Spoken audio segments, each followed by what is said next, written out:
Welcome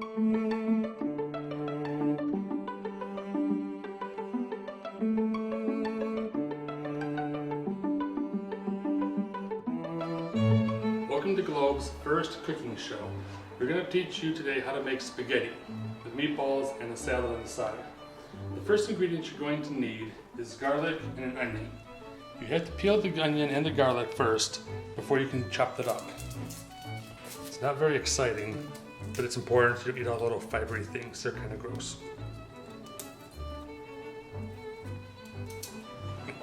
In the event that it's hard to get the skin off the outside of the garlic, feel free to use a knife to help cut it.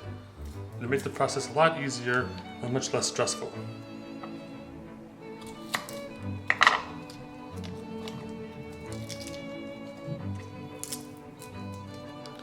Depending on how you and your guests like the flavor to be, you can adjust the amount of garlic that you use.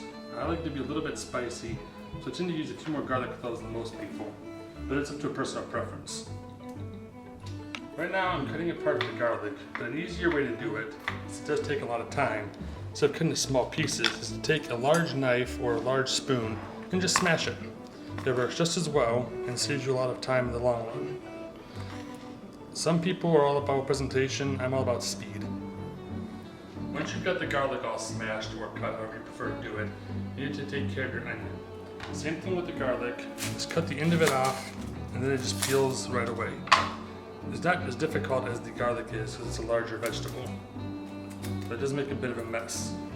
Be careful that you don't rub your eyes when your hands have been touched by the juice of the onion and the garlic, or your eyes will burn and water and it's not pleasant. If the onion should have a bad spot on it, like this onion here does, the onion itself is still perfectly good to use. Just cut the bad part off. Don't throw away all the food. That's just silly. When you're done, turn the onion on its side and just cut it into slices about 1/4 inch thick, or if you use metric, about 2 millimeters thick. It helps to have a sharp knife though, as opposed to this one that's rather dull. Reminds me of some of the classes I had at school before, very dull. Once you've cut up your onions and your garlic, you need to start the process of cooking the sauce. You need to use olive oil. Now some people would tell you that it matters what kind you get. Personally, I think olive oil is olive oil. I just got the cheapest one off the shelf. I've used it before and it tastes perfectly fine.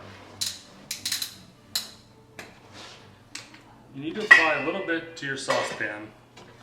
Enough to just sort of cover the bottom. About like that. Whenever you stir it around in there, it should have a nice coating in the bottom. If you need to add more later on, you always can.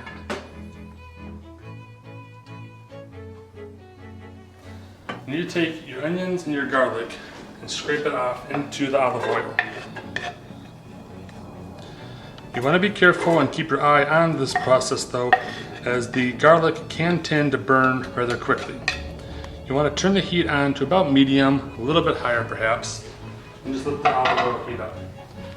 While that's happening, you can start to open your cans of tomato paste.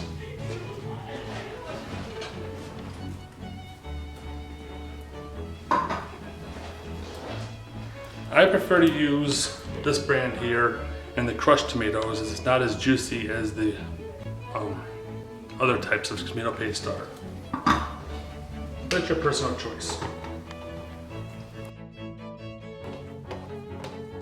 There are several different kinds of can openers. I like this type here the best. It does not make the edge of the can sharp, so you won't have to cutting your fingers. However, sometimes you have to go around 2 or 3 times to get the whole can lid to be cut sufficiently to open it up. You do want to make sure, as I said, everything in here is burning, so it helps just to stir it up a little bit. The popping noise means it's cooking. That's what you want it to do.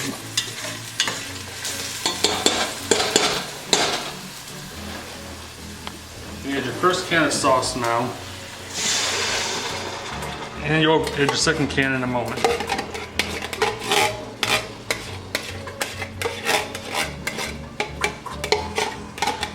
You do want to be careful though, as the sauce will begin to splutter, so it's better to have the lid put on top so you don't end up wearing all the spaghetti sauce. It's been known to happen.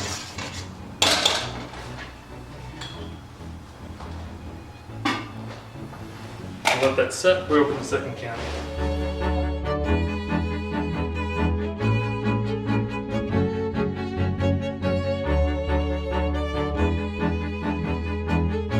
the can will not open up, just pry it up with your hands. Only if using this style of can opener though. The other ones will be very sharp, will slice your hand wide open and you spend the evening in the emergency room instead of eating dinner.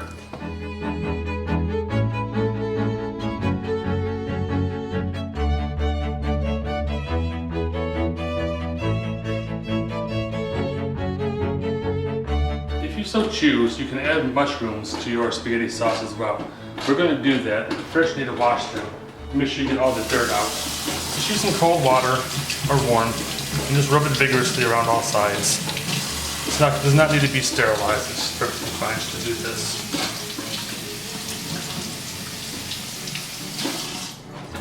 When you're done, cut them up. I usually cut the very end off because it can be a little bit tough and chewy.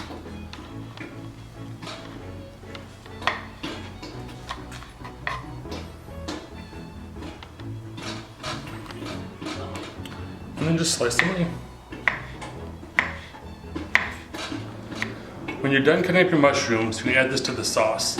But be careful, you can hear the sound of the sauce bubbling inside. Don't let it get on your clothes.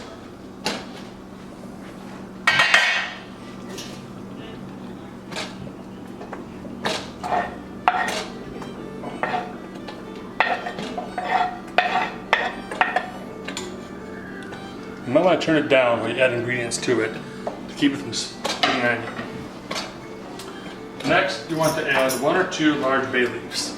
I just break them in half and throw them in. Bay leaves are leaves from bay trees. That helps add a bit of flavor to it, but you don't want to eat those. So before you serve your spaghetti sauce, make sure you remove them from the sauce so people don't try to choke on them. Happened to me one time and it was not fun. Next, you need to add other spices, about a large teaspoon of basil, about like that, and a large teaspoon of oregano. These can be purchased at any supermarket or food store. If you add a little bit too much, it's not going to hurt the flavor at all, so don't worry about it. Size like that, pour it in, and stir it all up.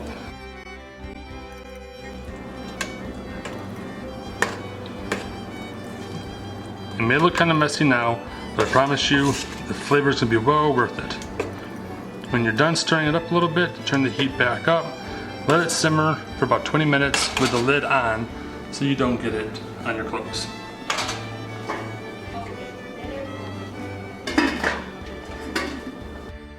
If you so choose, you can make meatballs for your spaghetti sauce. It's very simple. If you do not eat meat, you just skip forward to this part of the video. It's not important to watch. I usually get ground sirloin as it has less fat in it, so it's more lean. It just tastes a bit better.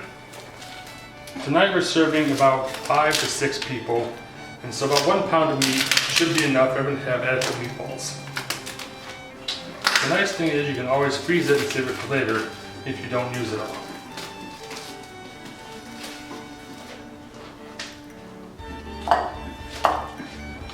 Just plop it in the bowl, take a little bit of onion and scrape in there, which you need to cut up prior to this part.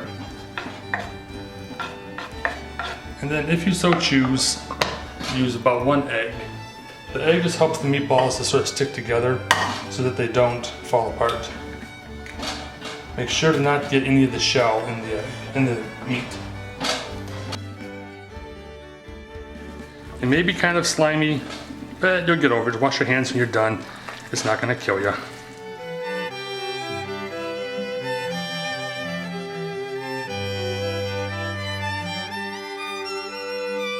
For mixing up the meatballs, you can also opt to put some breadcrumbs in there.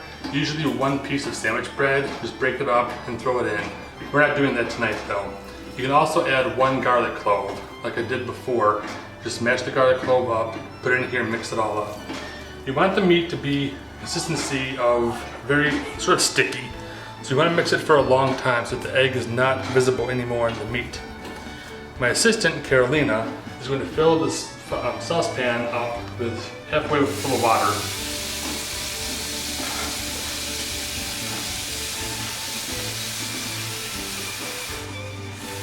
That's good. And then make the meatballs. Just take a pinch of meat. Take a pinch of meat out of this, whatever size you choose, and roll it into a ball. It's not complicated. I'm gonna put these in the pan of water. The meat will shrink down a little bit, so you want it to be a slightly larger meatball. So whenever it gets smaller, it won't be just invisible to the sight. Carolina's gonna now add a teaspoon of beef bouillon to the meatballs. That just helps add the flavor a little bit.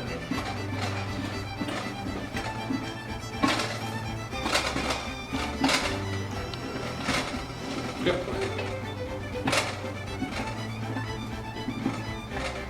And just sort of stir it around in there.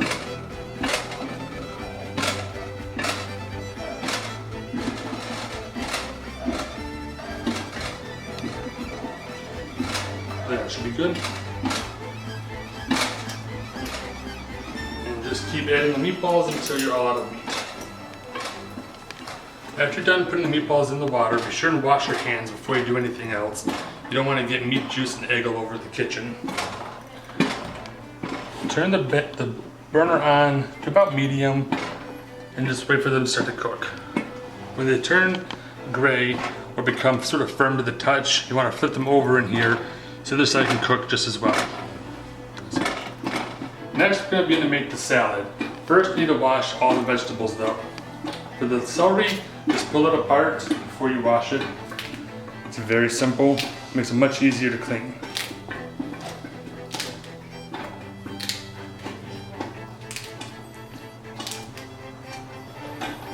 You also want to take the carrots out of the rubber bands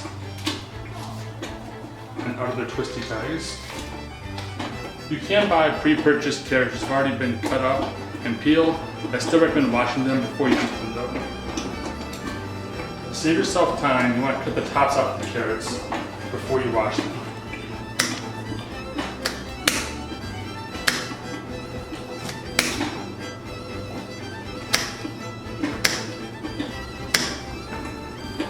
And you cut the bottom parts off too. Most people do not eat the thin root. There is no correct amount of how far to cut up the carrot. If you want a lot of it down here, you can do that. If you want to cut it real short, it's entirely up to you.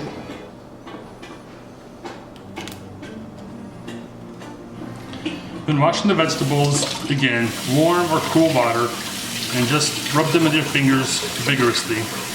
You don't have to sterilize them or scrub them, just get them clean enough. You want to wash everything. The cucumber, the tomato, the mushrooms, the celery, and the carrots. And also the lettuce. When I'm done with this, I will cut them all up.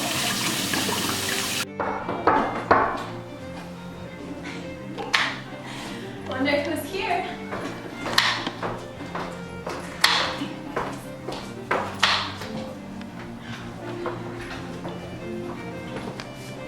Hello. Hi. Where's the dinner at? It's coming. Hello, everyone. Master Chef, I see. More or less. But I don't have a hat though. Supposed to eat. What's on the menu? There's spaghetti and meatballs and a salad tonight. No dinner roll. Spaghetti. Spaghetti and meatballs. Yep. And a side of salad. Okay. And we're cooking for how many? At least one. At least one? Me. That makes two. That makes two. Okay. And then if anybody else wants some, they have to pay up though. They would have to pay up. Yeah. I don't do charity work anymore. Okay. I'm going to take a seat. Okay. Chef, all yours.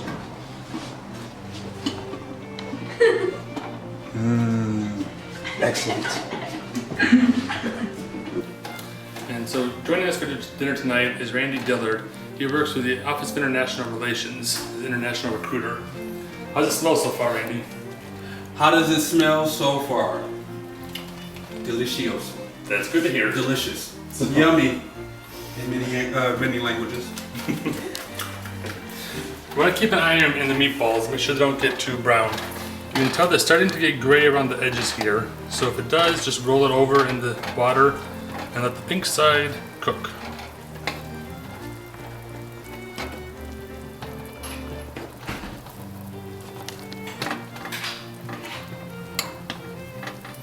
You want to roll these over one more time so that the side that's now sticking up has a chance to cook a little bit more before you eat them. If by chance they're not entirely done when you go to serve them, just throw them back in the pot, let them heat up some more, and they'll be fine. They should be a dark gray all the way through when they're done. Next, you want to add a secret ingredient to the spaghetti sauce, red wine. Only if you're over 21 though. It's not required that you use this. So if you do not drink alcohol, you do not have to put it in your spaghetti sauce. They'll still taste just fine.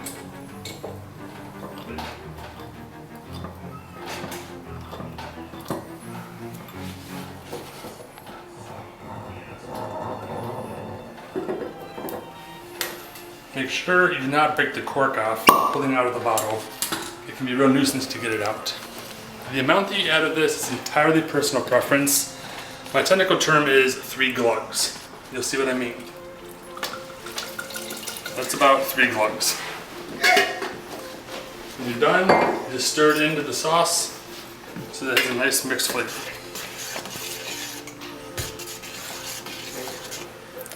And just be sure and stir in the wine so that it mixes the flavor nicely. Next, we're going to turn on the water to boil. And while that boils, we will then finish the salad. We have a larger pot than necessary for the amount of spaghetti that we're going to cook. This is actually overkill by a tremendous amount. But it's all we had to work with. Normally I would use a pot closer to the size the spaghetti sauce is cooking in. You'd fill that about halfway full.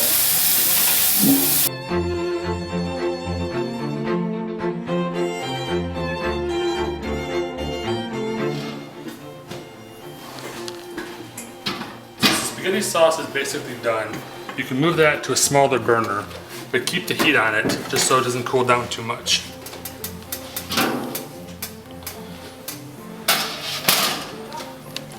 Turn this on to boil. Wait about 12 minutes for the water to come to a boil, and then add the noodles.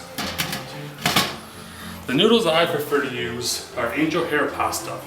Now spaghetti has 3 different sizes usually: spaghetti, thin spaghetti, and angel hair.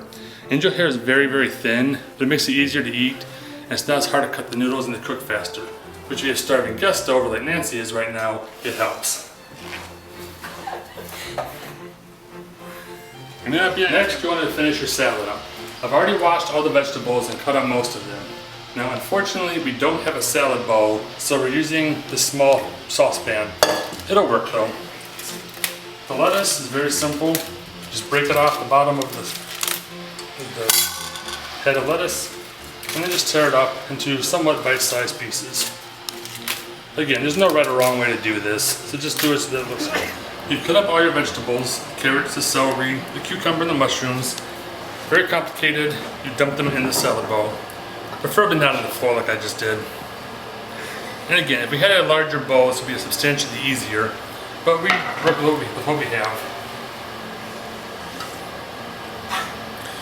And you want to have some salad tines to help stir it up. This should get messy though. We'll see what happens.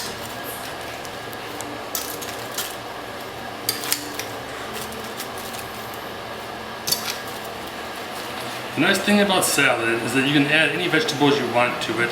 There is no right or wrong way. The other nice thing about this spaghetti sauce dish is that if you have too much to eat all in one night, you can easily refrigerate it or freeze it for another time, and you can use the exact same recipe to make spaghetti sauce, which we'll be doing that in the near future. Not spaghetti sauce, pizza sauce. When the water finally comes to a boil, just take the box of spaghetti pasta and pour it in. Now, the angel hair does not take long to cook, so you want to stir it and just keep your eye on it.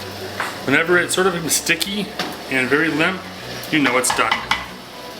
When your noodles are boiling, you want to keep an eye on them as the starch will begin to bubble over. And if you have a lower pot, it could spill over and cause a huge mess. When the noodles look about like this, they're pretty much done. As you can see, they're whiter in color and they are very limp. They kind of stick together.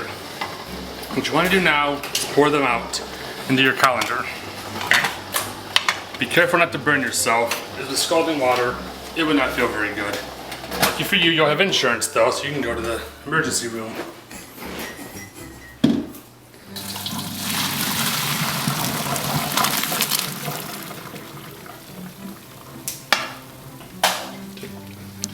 You can take the pot back over to the stove. Try not to put it on a hot burner. There's no reason to now. And use a little bit of olive oil on the bottom to pour in there. When you add the noodles back to it again, you mix it around and stir it up. This way the noodles will not stick together. It's easier to serve to your guests.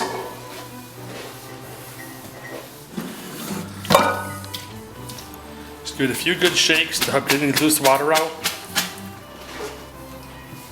And pour it in. Using your spaghetti spatula to stir it all up.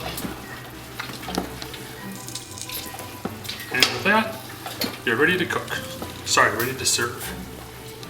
Bon appetit.